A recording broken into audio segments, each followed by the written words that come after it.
In 1898, Daniel Plainview is doing some prospecting in New Mexico when he finds silver. Excited, he puts some dynamite to create a bigger hole, but when he re-enters it after the explosion, he falls and breaks his leg. This isn't enough to make him give up though. He puts the silver inside his shirt and climbs out while dragging his broken leg. Then he drags his body through the dirt all the way to town to sell the valuables he has found. In 1902, he has changed to the oil business and started his own drilling company. While drilling in Los Angeles, an accident with the machinery kills one of his employees and leaves an orphan baby. Daniel decides to adopt him as his own son, H.W. Plainview, who becomes his nominal business partner. From then on, Daniel goes from town to town with a heartwarming speech for people to choose him other big companies when it comes to leasing their land for drillings, using his son to convince them he is a family man that works with honest local workers and doesn't cause trouble, unlike corporations. Whenever someone asks him about his wife, he just says she died in childbirth. One day in 1911, Daniel is approached by Paul Sunday, a young man that claims his family's property in Little Boston, California has oil underground. Daniel tries to get the details out of him, but Paul proves to be a tough negotiator and ends up getting $500 in exchange for the location of his family's goat ranch, where he swears plenty of oil will be found. Many days later, Daniel and H.W. show up there, pretending they are merely hunting for quail. They meet Paul's father Abel Sunday, who offers them his hospitality, including some water and some goat milk, brought to them by one of the daughters, Mary Sunday. While setting up camp, they also meet Paul's twin brother Eli Sunday, a pastor that promises to bring them dinner. While investigating the area, they discovered Paul had been telling the truth and there is oil in his land. Daniel thinks this is a great spot to build a pipeline, take it to the beach, and strike a deal with Union Oil, therefore avoiding the costs of railroads and shipping. Later, after having dinner with the family, Daniel tells Abel that he wants to buy his land because he loves hunting for quail and his sick son needs the fresh air. He offers him a very lower number, but Eli knows about the oil and asks for a bonus, $10,000 for his church. Daniel changes it to $5,000 and only if the business goes well, then pressures Abel into accepting it. The next day, Daniel goes to see a realtor to ask for information about all the landowners around the Sundays so he can look into buying them as well. He also calls his business partner to tell him to bring all his employees to the area to start working. H.W. begins spending time with Mary and learns that his father hits her if she doesn't pray. As days pass, the business slowly but surely begins growing. Daniel manages to buy all the surrounding land except the one belonging to William Bandy, who wants to speak with him face to face. Daniel thinks it's all a ruse to get him to offer him more money, so for now he ignores him, thinking he'll come himself asking to sell if he thinks nobody wants his place anymore. He also gives the local town a speech about how oil drilling equals an opportunity to grow, because his employees come with their families, so they'll start schools, wells, new roads, and lots of cultivation, and all of that means employment. After days of building, the well is ready to get started.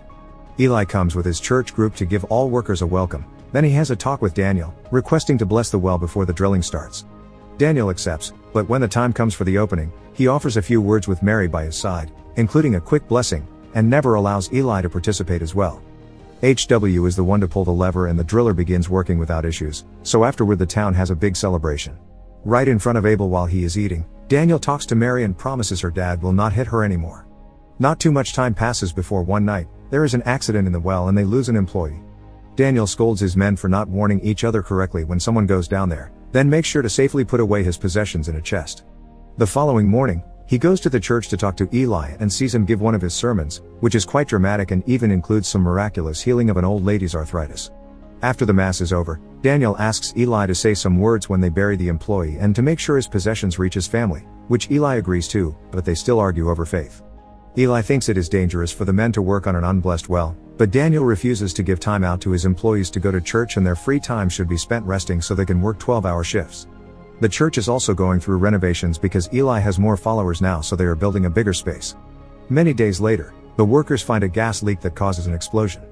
H.W. is there when it happens, and Daniel rushes to rescue him before the fire begins, but by the time they go back to the house the damage has already happened. H.W. is now deaf.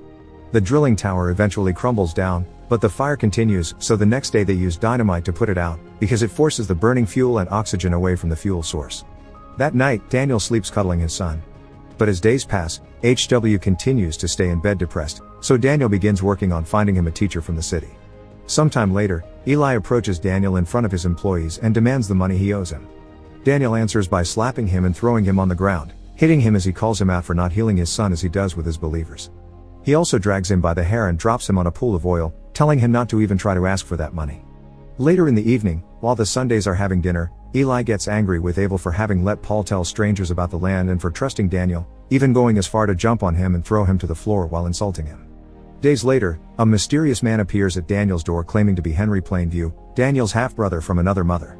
Daniel doesn't believe him at first, thinking he is just here for the money, but Henry proves himself by showing him a letter from their sister where she tells him their father died 3 months ago. Henry tried to do some drilling in the past too, but never was as successful as his brother. He also got into some trouble and was in jail for a while. After Daniel puts HW to sleep by making him drink milk mixed with liquor, the siblings share some cigarettes and Henry swears he hasn't come for the money or any favors, he is just looking for honest work, and Daniel allows him to stay. They spend the evening drinking and sharing their pasts, although Daniel keeps many details to himself. He does admit he is very competitive and doesn't want anyone to succeed because he hates most people. That same night, HW starts a fire inside their house. Henry wakes up just in time to put it out and HW tries to run away, but Daniel goes after him and catches him before he can escape. The following day, Daniel takes HW with him to board a train, pretending they're going on a trip together. When the train is about to leave, however, Daniel tells him he needs to have a word with the conductor and gets off, leaving the kid alone. HW realizes he is being sent to the city on his own and tries to get off as well, but the train is on the move and it is dangerous, so a man pulls him back to make him stay. Sometime later, Daniel and Henry have a meeting with some representatives from Standard Oil, who want to buy his entire business and land. Daniel seems to be willing to listen at first, but he is not sure what he would do if he didn't work. The representatives keep mentioning he could spend more time with his son, and Daniel takes it as a perceived slight and turns down the offer, leaving while feeling very offended. HW is away, but Daniel tries to ask for news about his life every now and then.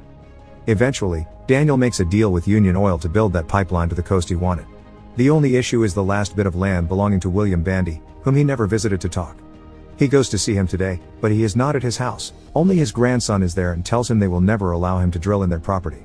Daniel says he doesn't want to drill and promises to talk to Bandy later. Then he goes out with Henry to put various metal stakes on specific spots around the land. After an afternoon spent swimming with his brother, Daniel tells him some stories about their old neighborhood, and Henry's answers make him suspicious. Later in the evening, he lends Henry some money so he can hire a girl, and when he comes back, Daniel confronts him with a gun. Henry admits he is a nobody that met Henry in the city and they became friends while working together for months. The real Henry did want to visit his brother, but they didn't have enough money, and he eventually died of tuberculosis, so this nobody used the stories he heard from Henry and his dairy to pretend to be him. He swears he means no harm, but Daniel shoots him in the head anyway, then digs out a grave to hide the body in. Afterward, he reads his brother's diary and cries. The following morning, he's found by William Bandy, who knows what he did to the fake Henry. Bandy turns down the money offers Daniel throws at him and tells him he will let him build the pipeline through his property if he gets baptized, which Daniel has no other choice but to accept if he doesn't want to lose money with his project. Bandy takes Daniel to church and during Mass, Eli brings him to the front to make him kneel and admit he has sinned and abandoned his child. After slapping him multiple times to get the devil out, he pours holy water on his head and officially baptizes him. The whole town welcomes him, happy for him to be one of them, including young Mary. The construction of the pipeline begins with no issues, and Daniel makes HW return home, telling him he loves him when he arrives and letting HW hit him as an answer. A teacher has also come with him so he can continue learning sign language. Daniel takes HW out for lunch, and in the restaurant, they come across the men from Standard Oil. Daniel can't help making a scene to show them he is being a good father that takes care of his son while having a successful deal with Union Oil. Meanwhile, Eli leaves their town to do missionary work. In 1927, a now adult HW marries Mary, who has learned sign language too to communicate with him. Daniel is rich thanks to his oil pipeline business and lives in a mansion with servants, and one afternoon, HW visits him together with an interpreter. He tells his father that he loves him but he misses working on the fields, so he and Mary are leaving for Mexico to start their own drilling company.